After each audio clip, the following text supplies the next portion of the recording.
बिजली के बिल का ये सवाल एग्जामिनर कलेजे से लगा के रखता है और खूब पूछता है रेलवे में।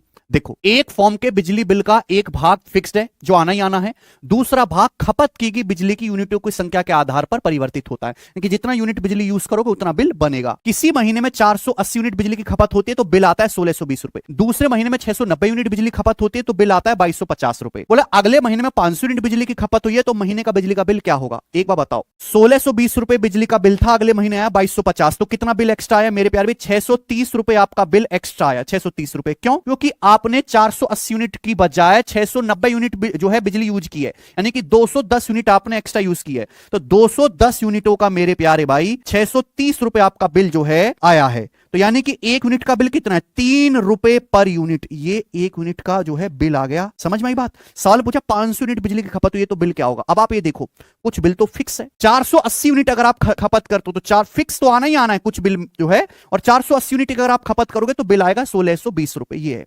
आपसे पूछा 500 यूनिट का, देखो फिक्स तो आएगा ही आएगा। 480 यूनिट का है, इसमें 20 यूनिट का मेरे प्यार में बिल का खर्चा और जोड़ दो ना, सिंपल सी बात। एक यूनिट 3 रुपए की है तो 20 यूनिट कितनी की हो जाएंगी? 60 रुपए की। तो यानी कि 500 यूनिट होगी तो अब खर्चा कितना आएगा, बिल कितना आएगा? 1680 रुपए। ये आंसर है। गजब का।